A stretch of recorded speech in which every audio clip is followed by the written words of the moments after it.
নমস্কাৰ, মই শ্ৰী অংকুৰজিৎ হাজৰিকা। মই ডিব্ৰুগড় গেহেম বজাৰ 17 নম্বৰ ৱাৰ্ডৰ বাসিন্দা।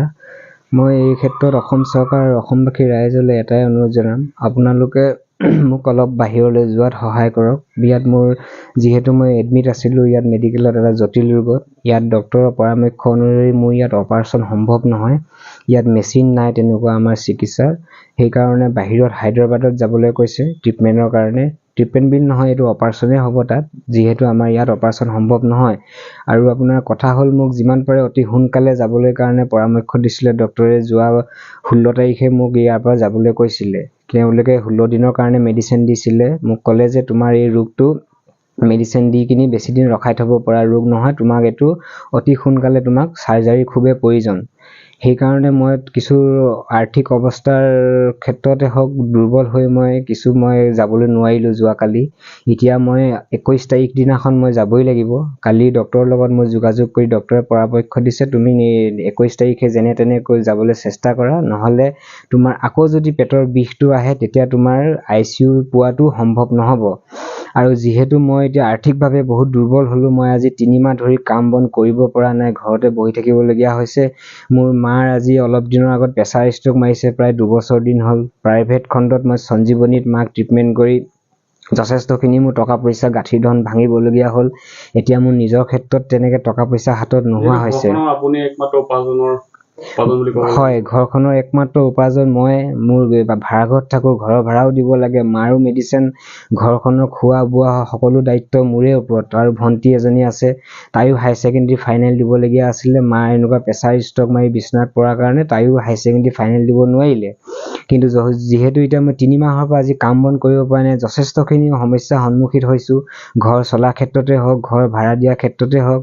তাৰ উপৰিঞ্চি মোৰ নিজৰ ট্ৰিটমেণ্টৰ কাৰণে এতিয়া বাহিৰলৈ যোৱাটো প্ৰায় মোৰ 4 লাখমান টকাৰ প্ৰয়োজন আছে। কিন্তু ইমানখিনি টকা মোৰ এতিয়া সপোনতো ভবাটো সম্ভৱ নহয়।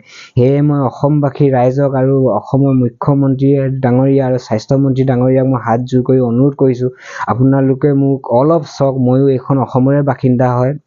চৰকাৰক অনুৰোধ কৰিছোঁ, আপোনালোকে মোক অকণমান সাহাৰ্য কৰি বাহিৰলৈ যোৱা ব্যৱস্থাকণ কৰি দিয়ক, যাতে মই সুস্থ হৈ আহি মোৰ মা আৰু ভণ্টিক মই ধুনীয়াকৈ ঘৰখন চলাই যাব পাৰোঁ। কাৰণ মোৰ লগত আৰু 2টা জীৱন জড়িত হৈ আছে, মোৰ মা আৰু ভণ্টি। মোৰ যদি আজি কিবা এটা হৈ যায়, মোৰ মা আৰু ভণ্টিক চোৱা মানুহ নাই। ঘৰখনৰ মই একমাত্ৰ উপাৰ্জনকাৰী।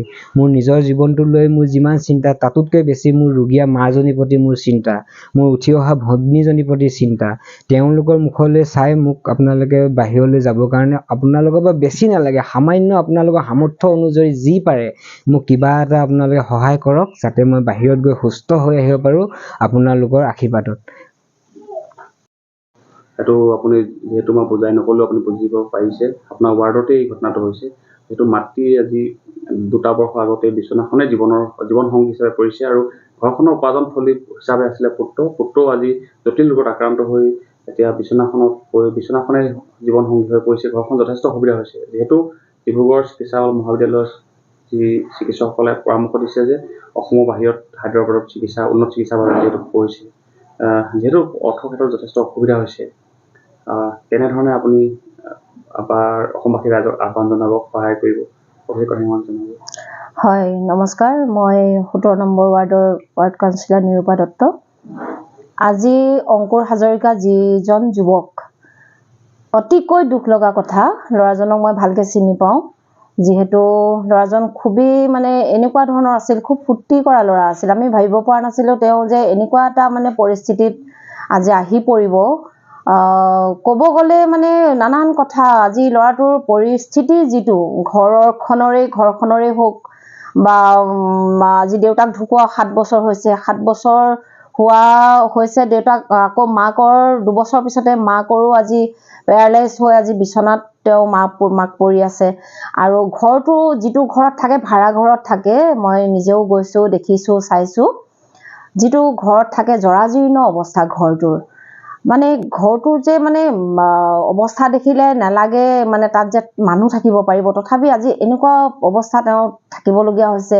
এজনী গাভৰু ছোৱালীও আছে। অকল ল'ৰাটোৰ ওপৰত ঘৰখন নিৰ্ভৰ কৰে। সি যদি কাম নকৰে ঘৰখন চলিব নোৱাৰে, ভাড়াও দিব নোৱাৰা অৱস্থা। মানে ইমানেই দুখ লগা কথা, মই মানে বৰ্ণনা কৰিব নোৱাৰো। মই আজি কৈছো মোৰ খুব দুখ লাগি আছে মনটো, নিজৰো ল'ৰা আছে, তাৰ সমানে মোৰ ল'ৰা আছে।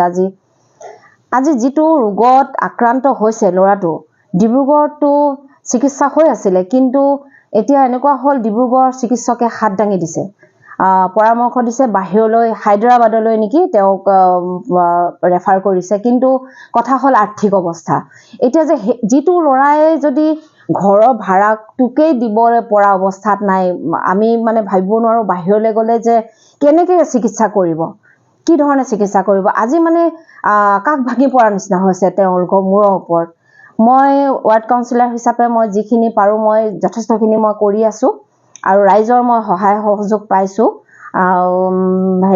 আপোনাৰ আমাৰ ডিব্ৰুগড় ডিষ্ট্ৰিক্ট প্ৰেচিডেণ্ট উজ্জ্বল কাশ্যপ ডাঙৰীয়া, তেওঁকো মই ফোন যোগে কথাখিনি জনালোঁ, আৰু ৰোগীৰ মই অংকুৰ হাজৰিকাৰ মই ফোন নাম্বাৰটো দিলোঁ, তেওঁ ডাইৰেক্টলি ফোনত কথা পাতিলে, আৰু এখন CMলৈ বুলি এখন এপ্লিকেশ্যন লেখা হৈছে, আৰু আমাৰ ডিষ্ট্ৰিক্ট প্ৰেচিডেণ্ট ডাঙৰীয়াই চিকিৎসাটোৰ বাবে যথেষ্ট ধন প্ৰয়োজন হৈছে, আৰু যিহেতু ডিব্ৰুগড় চিকিৎসকে 17 তাৰিখ হৈছে, কালি যাবলৈ যিহেতু পৰামৰ্শ দিছিলে, আৰু লাষ্ট 21 তাৰিখে সময়সীমা বান্ধি দিছে, আৰু এতিয়া যাব 21 তাৰিখলৈ মাজত মাত্ৰ 3টা দিন। এতিয়া এই ক্ষেত্ৰত বহুত অসুবিধাৰ সন্মুখীন হৈছে। হয়, বহুত অসুবিধাৰ সন্মুখীন হৈছে, যিহেতু কাৰণ যদি 15 দিনৰ ভিতৰত তেওঁক যাবলৈ কৈছিলে, কিন্তু একমাত্ৰ আৰ্থিক মানে ব্যৱস্থাটো সম্পূৰ্ণ নোহোৱাৰ কাৰণে, প্ৰয়োজনীয় পইচাখিনি নোপোৱাৰ কাৰণে আজি যাব পৰা নাই। কিন্তু 21 তাৰিখে যাবই লাগিব, আৰু তাৰ আগতে আমি পঠাবই লাগিব, যেনে হ'লেও পঠাব লাগিব। আৰু আজি ৰাতিপুৱা মোক 7:30 বজাত MLA ছাৰে ফোন কৰি এই বিষয়ে মোক সুধিলে, আৰু তেওঁৰ ওচৰলৈ গৈছিলে, আৰু MLA ছাৰে আশ্বাস দিছে, যিটো আমাৰ মুখ্যমন্ত্ৰীৰ যিটো ফাণ্ড, সেই ফাণ্ডৰ পৰা যিটো আমাৰ দিবলগীয়া সেইখিনি আমাৰ MLA ছাৰে সেইখিনি গোটেইখিনি কৰি দিম বুলি আমাক জনাইছে, মোক ফোন যোগে জনাইছে। আৰু তেওঁ যিহেতু প্ৰায়ভাগ ইয়াত নাথাকে, গতিকে ফোন যোগে মোৰ লগত কথা পাতি আছে। আজিও তেওঁ সুধিলে, আৰু তেওঁ ব্যক্তিগতভাৱেও পঠিয়াই আছে মোলৈ পইচা। মই আৰু সেইটো আজি আবেলিয়ে মই লৈ যাম, আৰু কিছু ৰাইজৰ সাহায্য আছে। নিশ্চয় মই আপোনালোকৰ এই চেনেলৰ যোগেদি মই মুখ্যমন্ত্ৰী ডাঙৰীয়ালৈ কাতৰ অনুৰোধ আৰু মই আহ্বান জনাইছোঁ, আপুনি যেনে হ'লেও ল'ৰাটোৰ জীৱন আপুনি ৰক্ষা কৰক। তেওঁৰ আজি যিটো অৱস্থা হৈছে, মানে সেইফালে লক্ষ্য ৰাখি আপুনি অংকুৰ হাজৰিকালৈ কিবা হ'লেও আপুনি সহায় সহযোগ আগবঢ়াওক। আপোনাৰ ওপৰত আশ্বাস আছে, বিশ্বাস আছে, যিহেতু আপুনি এইখিনি কৰিবই, আমি জানো, ইমানখিনি বিশ্বাস আমাৰ আছে, কৰিব। আৰু ৰাইজলৈও মই এটি আহ্বান জনাইছোঁ, অনুৰোধ জনাইছোঁ, যিহেতু চাওক, আজি আমি খোৱা পিন্ধা বিলাসিতা জীৱন, ঘূৰা ফিৰা, আমি প্ৰত্যেকতে আমি হাজাৰ লাখ টকা খৰচ কৰোঁ। আৰু আজি আমাৰ ক'ব গ'লে অংকুৰ হাজৰিকালৈ আমি কোনো 1000 টকা দিয়ক বা লাখ টকা দিয়ক বুলি কাকোৱে আহ্বান নকৰোঁ। যাৰ যিটো সামৰ্থ্য, 10 টকাকে দিলেও বা 50 টকাকে দিলেও আমি মানে বহুতখিনি সহায় পাম। গতিকে আমাৰ স্থানীয় ৰাইজসকল, ডিব্ৰুগড়বাসী ৰাইজসকল, অসমবাসী ৰাইজসকল, গোটেইখিনিলৈ মই আহ্বান জনাইছোঁ, যাতে এই কণমানি ল'ৰাটোৰ জীৱন ৰক্ষা কৰে, যিহেতু ভৱিষ্যত পৰি আছে। তেওঁৰ এখন ঘৰ চম্ভালিবলগীয়া হৈছে, মাক অসুস্থ, ভনীয়েক এগৰাকী আছে। গতিকে সকলোলৈ আহ্বান, যাতে মানে এইখিনি সহায় সহযোগ আগবাঢ়ি ল'ৰাটোৰ জীৱন ৰক্ষা কৰি দিয়ে। তোমাৰ দাদা, যিহেতু দাদা আজি বিচনাখনে একমাত্ৰ সংগী হিচাপে বিবেচিত হৈছে। মাৰো দেখিছোঁ আমি আনখন বিচনাত পৰি, তোমালোকৰ ঘৰখন যথেষ্ট চলা অসুবিধা হৈছে। তুমি এতিয়া কি ক'বা? নমস্কাৰ, মই আপোনালোকক এটাই অনুৰোধ কৰিম যে দাদাও এনেকৈ পৰি আছে, মাৰো গা বেয়া, ঘৰখনৰ একমাত্ৰ দাদাই চলাইছিলে। যে দাদা এনেকুৱা এটা হ'লে মানে চলা মেলা আমাৰো কষ্ট হ'ব, আৰু ইমান ডাঙৰ ৰোগ এটাত ভুগি আছে। তাকে আপোনালোকক অনুৰোধ কৰিছোঁ, দাদাক সহায় কৰক বুলি। আৰু যিহেতু খুব কম দিনৰ অসমৰ বাহিৰলৈ চিকিৎসাৰ বাবে যাব লাগিব, উন্নত চিকিৎসাৰ বাবে যথেষ্ট অসুবিধা হৈছে। অসমবাসী ৰাইজৰ লগত চৰকাৰক কিবা আহ্বান জনাবানে? চৰকাৰক এটাই আহ্বান জনাইছোঁ, দাদাক কিবা এটা সহায় কৰক। সেয়ে